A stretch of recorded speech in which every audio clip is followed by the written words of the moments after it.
nama lengkap saya Lydia Langliteang.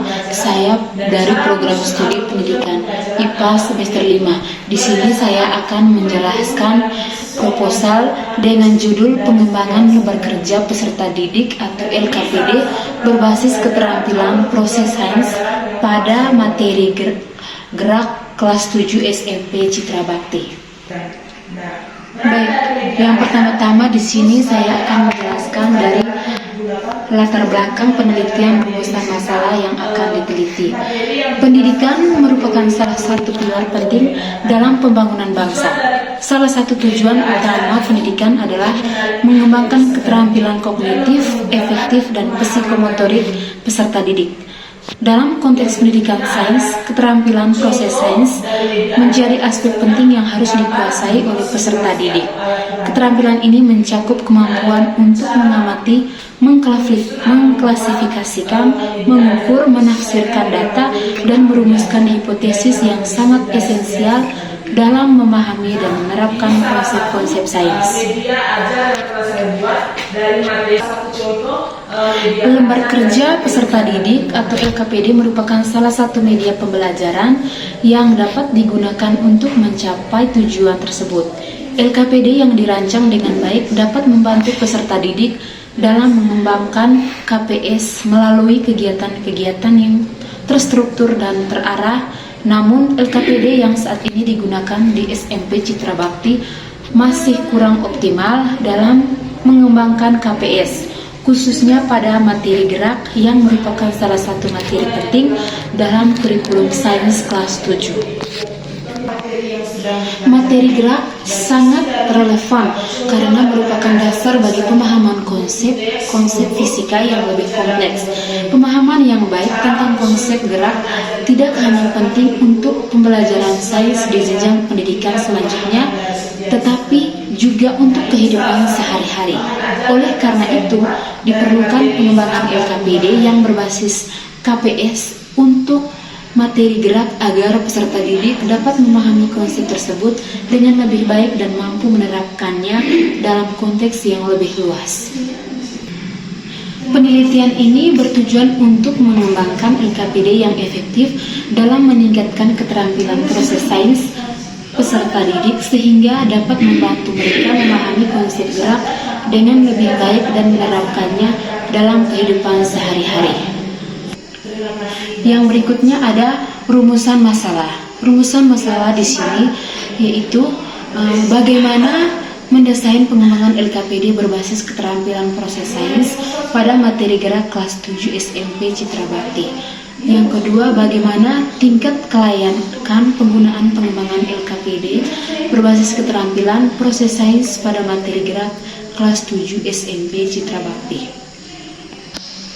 Baik, yang berikutnya ada tujuan dari penelitian, yaitu yang pertama, membacakan LKPD berbasis keterampilan proses sains, menyusun dan menghasilkan LKPD yang dirancang khusus untuk membantu peserta didik mengembangkan keterampilan proses sains seperti observasi, klasifikasi, prediksi, eksperimen, dan komunikasi yang relevan dengan materi gerak. Yang kedua, meningkatkan pemahaman siswa terhadap konsep gerak.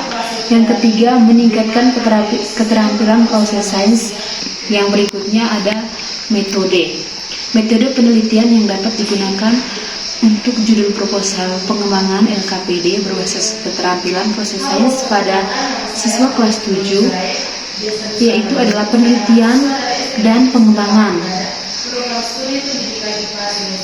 Berikutnya adalah langkah-langkah yang umum dilakukan dalam metode tersebut. Yang pertama ada studi pendahuluan. Dalam studi pendahuluan ada analisis kebutuhan untuk memahami kekurangan LKPD yang ada.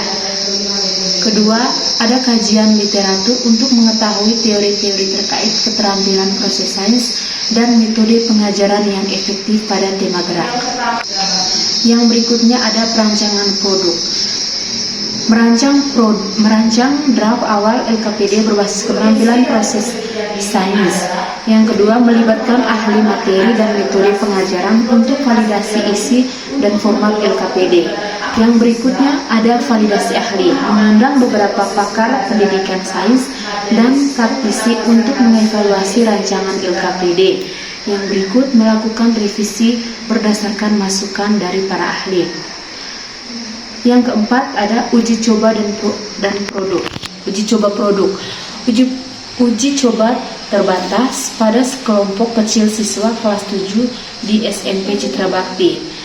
Yang berikutnya mengumpulkan data melalui observasi, angket dan wawancara untuk mengetahui keterterapan dan efektivitas LKPD. Yang kelima ada revisi produk. Dalam revisi produk yaitu menyempurnakan LKPD berdasarkan hasil uji coba terbatas dan masukan dari siswa serta guru. Yang berikut ada yang keenam uji coba luas. Uji coba luas atau skala besar pada beberapa kelas 7. Yang berikutnya menggunakan metode kuasi eksperimen untuk membandingkan hasil belajar siswa yang menggunakan LKPD berbasis keterampilan proses sains dengan yang tidak. Yang ketujuh, evaluasi dan revisi akhir. Dalam evaluasi dan revisi akhir yaitu menganalisis data hasil uji coba luas untuk melihat efektivitas LKPD secara keseluruhan, melakukan revisi akhir berdasarkan analisis data dan feedback dari uji coba luas. Yang kedelapan, implementasi, mengimplementasikan LKPD yang telah direvisi secara luas di SMP Citra Bakti, memberikan pelatihan kepada guru tentang cara menggunakan LKPD yang baru. Yang berikut, yang kesembilan, diseminasi. Dalam diseminasi menyebarluaskan hasil penelitian melalui seminar, jurnal ilmiah atau workshop untuk berbagai pengalaman dan temuan dengan komunitas pendidik yang lebih luas. Sekian saja penjelasan dari saya. Terima kasih, mohon maaf jika ada kata yang tidak menyenangkan.